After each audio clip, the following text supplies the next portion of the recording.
क्या आपने कभी सोचा है कि क्यों किसी घर में धन की वर्षा होती है और क्यों किसी घर में अथक परिश्रम के बाद भी दरिद्रता अपना डेरा जमा लेती है? इसका उत्तर केवल भाग्य में नहीं बल्कि हमारे कर्मों और हमारे घर के संस्कारों में छिपा होता है। विशेषकर घर की स्त्री, जिसे गृह लक्ष्मी कहा जाता है, उसके आचरण और उसकी दिनचर्या पर ही घर का उत्थान और पतन निर्भर करता है। तो आइए मन को शांत कर लीजिए, गहरी सांस लीजिए और अपने इष्ट देव का स्मरण करते हुए प्रवेश कीजिए एक ऐसी कहानी में जो न केवल आपकी आंखों को खोल देगी बल्कि आपके जीवन को एक नई दिशा भी देगी। ये कहानी है एक ऐसे संपन्न परिवार की जो अपनी ही भूलों के कारण रसातल में चला गया और फिर कैसे एक दिव्य ज्ञान ने उसे पुनः प्रकाश की ओर मोड़ा। बहुत समय पहले की बात है। भारतवर्ष के एक सुंदर और हरे भरे गांव में, जिसका नाम कनकपुर था, वहां पंडित दीनानाथ जी का एक बहुत ही सुंदर भवन हुआ करता था। दीनानाथ जी न केवल धन से संपन्न थे बल्कि मन से भी अत्यंत उदार और धर्मपरायण व्यक्ति थे। उनके घर के आंगन में तुलसी का पौधा हमेशा हरा भरा रहता था और भोर होते ही उनके घर से वेद मंत्रों की ध्वनि और शंखनाद पूरे मोहल्ले को पवित्र कर देता था। उनकी धर्मपत्नी सुमित्रा देवी साक्षात अन्नपूर्णा का स्वरूप थी। उनके हाथों में वो स्वाद और बरकत थी कि अगर वो रूखी रोटी भी खिला दे तो खाने वाले को 56 भोग का आनंद आ जाता था। सुमित्रा देवी का नियम था कि वो ब्रह्म मुहूर्त में उठती, स्नान कर घर की देहरी पूजती, तुलसी में जल देती और पहली रोटी गौ माता के लिए निकालती। यही कारण था कि लक्ष्मी जी उस घर के कोने कोने में वास करती थी। व्यापार दिन दूनी और रात चौगुनी तरक्की कर रहा था और घर में कभी किसी चीज की कमी नहीं होती थी। समय का चक्र घूमा और दीनानाथ जी के पुत्र रमन का विवाह तय हुआ। रमन एक सुशिक्षित और संस्कारी युवक था और उसका विवाह पास के ही एक नगर की लड़की कामिनी से हुआ। कामिनी देखने में अत्यंत रूपवती थी, जैसे साक्षात कोई अप्सरा, लेकिन उसका पालन पोषण बहुत लाड प्यार और आधुनिक वातावरण में हुआ था। उसे भर के नियमों, धर्म, कर्म और शास्त्रों की मर्यादाओं का विशेष ज्ञान नहीं था। विवाह बड़े धूमधाम से हुआ। पूरा गांव दावत में शामिल हुआ और कामिनी लाल जोड़े में सजी धजी दीनानाथ जी के घर की बहू बनकर आ गई। शुरू के कुछ दिन तो सब कुछ बहुत अच्छा रहा। नई बहू के आने का उत्साह था। सुमित्रा देवी ने अपनी बहू को बहुत प्रेम दिया, उसे अपनी बेटी की तरह माना। लेकिन जैसे जैसे समय बीतने लगा, घर की पुरानी और पवित्र परंपराएं धीरे धीरे टूटने लगी। कामिनी को सुबह जल्दी उठना पसंद नहीं था। जहां सुमित्रा देवी सूर्योदय से पहले उठकर घर को पवित्र कर देती थी, वहीं कामिनी सूर्य चढ़ने तक बिस्तर पर सोई रहती थी। शास्त्रों में कहा गया है कि जिस घर में सूर्योदय के बाद भी बिस्तर बिछे रहते हैं और लोग सोते रहते हैं, वहां से लक्ष्मी रूठ कर चली जाती हैं। सुमित्रा देवी ने शुरू में उसे प्यार से समझाया, बेटी, घर की लक्ष्मी को सूरज निकलने से पहले जाग जाना चाहिए, इससे घर में तेज और ओज आता है। लेकिन कामिनी ने इसे केवल पुराने जमाने की दकियानूसी बातें समझकर अनसुना कर दिया। उसने कहा, माँ जी, नींद तो शरीर की जरूरत है, जब पूरी होगी तभी तो उठूंगी, इसमें धर्म कहाँ से आ गया? सुमित्रा देवी चुप रह गईं, ये सोचकर कि अभी नई है, धीरे धीरे समझ जाएगी। लेकिन ये तो बस शुरुआत थी। कामिनी के आने के बाद घर की सफाई का समय भी बदल गया। पहले जहाँ सुबह सुबह झाड़ू लगाकर घर का कूड़ा बाहर कर दिया जाता था, अब कामिनी दोपहर को या कभी कभी तो शाम के समय झाड़ू लगाती थी। और सबसे बड़ी गलती जो वो अनजाने में कर रही थी वो ये थी कि झाड़ू लगाने के बाद वो उसे किसी भी कोने में खड़ा कर देती या कभी कभी उसे पैर से भी खिसका देती थी। झाड़ू को लक्ष्मी का प्रतीक माना जाता है, उसका अनादर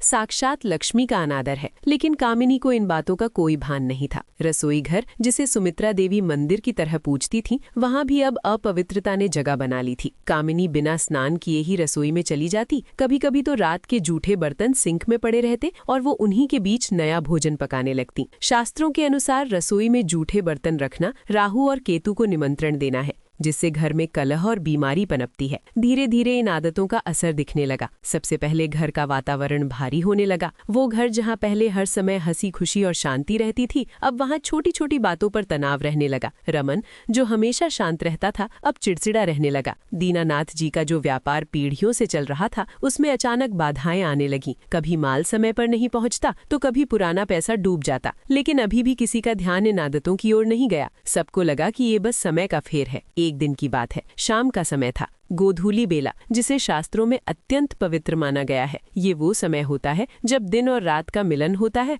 और ईश्वर की शक्तियां पृथ्वी पर भ्रमण करती हैं। इस समय घर में दीपक जलना चाहिए, प्रार्थना होनी चाहिए। लेकिन उस दिन कामिनी को आलस्य आ रहा था और वो शाम के समय ही सो गई। सुमित्रा देवी ने देखा तो उनका दिल बैठ गया। उन्होंने कामिनी को जगाया और कहा, बहू, गोधूली बेला में सोना महापाप है। ये समय लक्ष्मी के आगमन का है। अगर तुम सोती रहोगी तो घर की बरकत भी सो जाएगी। कामिनी ने झल्लाते हुए कहा, माँ जी, मुझे सरदर्द है, आप बस मुझे सोने दीजिए। आपकी इन मान्यताओं से मेरा सर और दुखने लगता है। उस दिन सुमित्रा देवी को पहली बार आभास हुआ कि उनके घर के ऊपर कोई बड़ा संकट मंडरा रहा है। धीरे धीरे घर की आर्थिक स्थिति बिगड़ने लगी। जो तिजोरी कभी खाली नहीं होती थी, अब उसमें रखा धन पानी की तरह बहने लगा। अचानक दीनानाथ जी बीमार पड़ गए, एक ऐसा रोग जिसका पता ही नहीं चल पा रहा था। वैद्यों ने बहुत दवाइयां दी, लेकिन कोई असर नहीं हुआ। घर का जमा धन दवाइयों में जाने लगा। उधर रमन के व्यापार में एक बहुत बड़ा घाटा हो गया। उसके गोदाम में आग लग गई और सारा सामान जलकर राख हो गया। दीनानाथ जी चारपाई पर पड़े पड़े छत को देखते रहते और सोचते, हे ईश्वर, ये कैसा वज्रपात है। मैंने तो जीवन भर किसी का बुरा नहीं किया, फिर ये दंड क्यों। घर में अब अक्सर क्लेश होने लगा। कामिनी और रमन के बीच झगड़े शुरू हो गए। कामिनी को लगता था कि रमन पैसे नहीं कमा पा रहा है और रमन को लगता था कि घर में शांति नहीं है, इसलिए वो काम नहीं कर पा रहा है। एक रात घर में खाने के लाले पड़ गए। स्थिति इतनी भयावह हो गई कि जिस घर में कभी अतिथियों को भोजन कराए बिना नहीं भेजा जाता था, आज उसी घर के लोग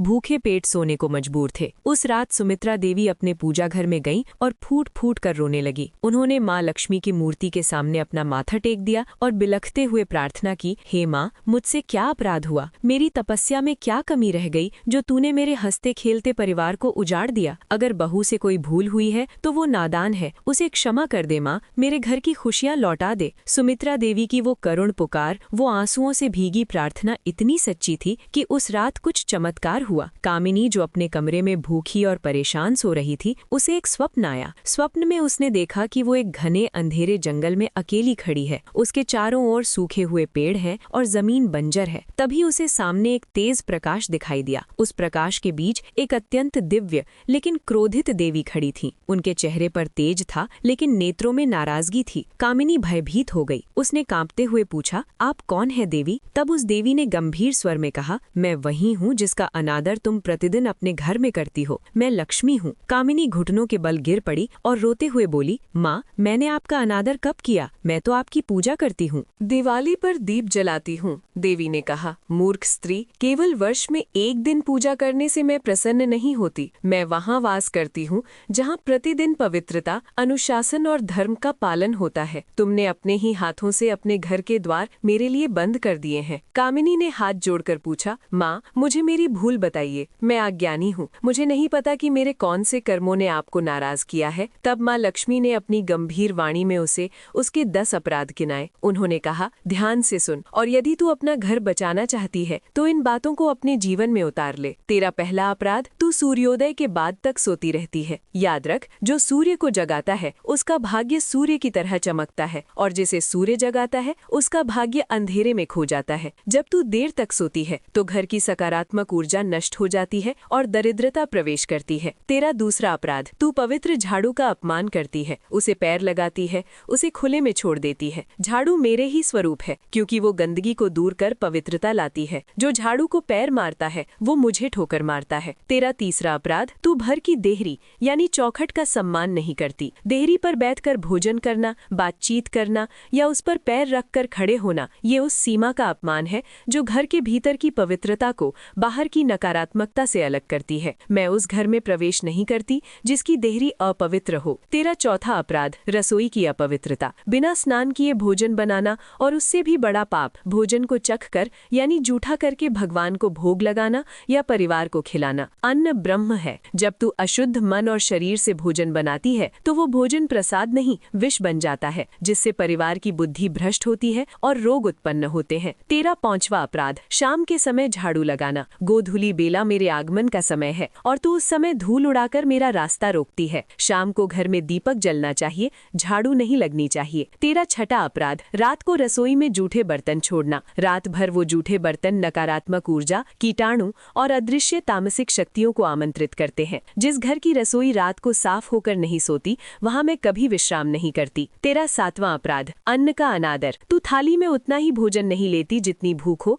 बल्कि भोजन छोड़ देती है और उसे कूड़े में फेंक देती है। अन्न का एक एक दाना किसान की मेहनत और ईश्वर का आशीर्वाद है। जो अन्न को ठुकराता है, एक दिन अन्न उसे ठुकरा देता है। तेरा आठवां अपराध, घर के बुजुर्गों का अनादर और कटु वचन। वचन। जिस घर में बड़ों की आंखों में आंसू आते हैं वहाँ मेरे स्थान पर मेरी बड़ी बहन अलक्ष्मी दरिद्रता का वास हो जाता है। तुम्हारी वाणी की कठोरता ने मेरे वास को असंभव बना दिया है। तेरा 9वां अपराध अपने बिस्तर को अस्त व्यस्त रखना और स्वयं को गंदा रखना, फटे हुए या गंदे वस्त्र पहनना, बालों को बिखरा कर रखना, ये सब दरिद्रता के लक्षण है। स्वच्छता ही ईश्वर का दूसरा रूप है। और तेरा 10वां अपराध घर में कलह करना। जहाँ क्लेश है वहाँ मैं क्षण भर भी नहीं रुकती। देवी की बातें सुनकर कामिनी का रोम रोम कांप उठा। उसे अपनी अज्ञानता पर घोर पश्चाताप हुआ। उसका अहंकार पल भर में चकनाचूर हो गया। वो रोते हुए देवी के चरणों में गिर पड़ी और बोली, माँ मुझे क्षमा कर दे, मैं नादान थी, मैंने अनजाने में अपने ही पैरों पर कुल्हाड़ी मारी। मुझे एक अवसर दीजिए माँ, मैं सब सुधार लूंगी। मैं वचन देती हूँ कि मैं अपने घर को मंदिर बना दूंगी। देवी लक्ष्मी का रूप थोड़ा सौम्य हुआ। उन्होंने कहा, बेटी पश्चाताप ही पाप का प्रायश्चित है। यदि तू आज से ही इन नियमों का पालन सच्चे मन से करेगी तो मैं पुनः तेरे घर में स्थापित हो जाऊंगी। याद रख, स्त्री घर की धुरी है। अगर वो चाहे तो घर को स्वर्ग बना दे और चाहे तो नर्क। इतना कहकर देवी अंतर्ध्यान हो गई। कामिनी की नींद खुल गई। वो पसीने से लथपथ थी। बाहर अभी अंधेरा था, ब्रह्म मुहूर्त का समय था। आकाश में तारे टिमटिमा रहे थे। कामिनी तुरंत बिस्तर से उठी। आज उसने सूर्य के निकलने का इंतजार नहीं किया। उसने सबसे पहले स्नान किया, शुद्ध वस्त्र धारण किए और झाड़ू उठाकर पूरे घर की सफाई की। लेकिन इस बार उसने झाड़ू को नमन किया, उसे आदर से एक कोने में छिपा कर रखा। फिर उसने मुख्य द्वार खोला और देहरी को पानी से धोकर वहां हल्दी कुमकुम से स्वास्तिक बनाया। सुमित्रा देवी जो अभी उठी ही थी, ये देखकर हैरान रह गई। उन्हें अपनी आंखों पर विश्वास नहीं हुआ। जो बहू कल तक दोपहर को उठती थी वो आज भोर में ही घर को चमका चुकी थी। कामिनी अपनी सास के पास गई और उनके चरण स्पर्श किए। आज उसके स्पर्श में एक अलग ही श्रद्धा थी। उसने रोते हुए कहा, माँ जी मुझे क्षमा कर दीजिए, मैंने आपकी सीख को नहीं समझा। लेकिन आज से ये घर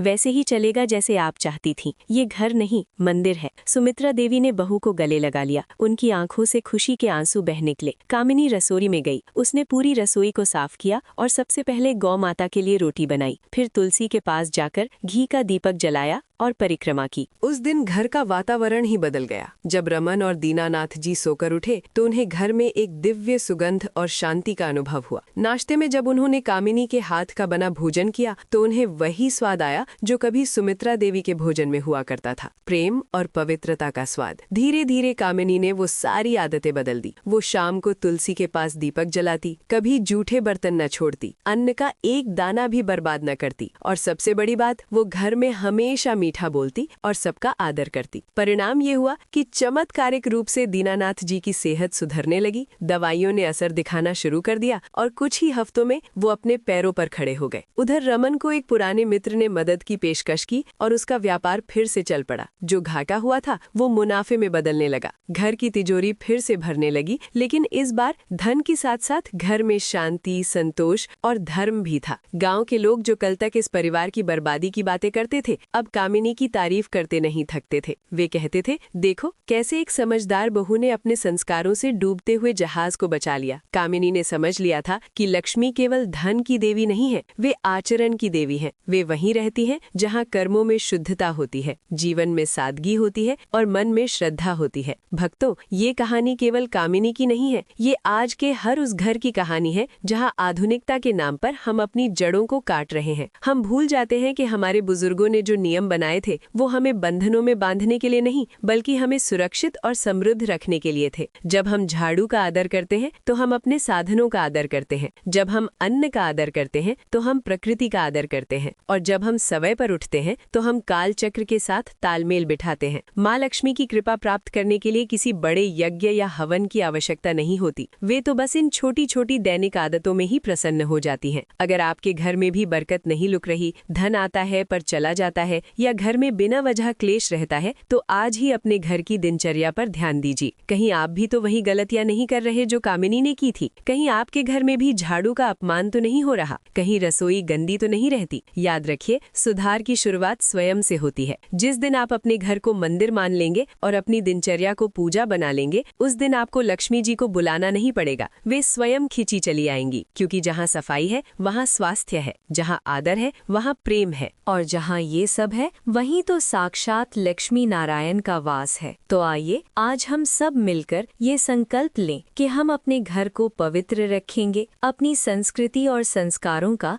सम्मान करेंगे और अपने जीवन को अनुशासित बनाएंगे, ताकि हमारे घर में भी सुख, शांति और समृद्धि की अविरल धारा बहती रहे। हे माँ लक्ष्मी, जो भी भक्त इस कथा को सुन रहा है, उसके घर में अपनी कृपा दृष्टि सदा बनाए रखना, उसकी भूलों को क्षमा करना और उसे सद्बुद्धि देना। इसी मंगल कामना के साथ बोलिए लक्ष्मी माता की जय।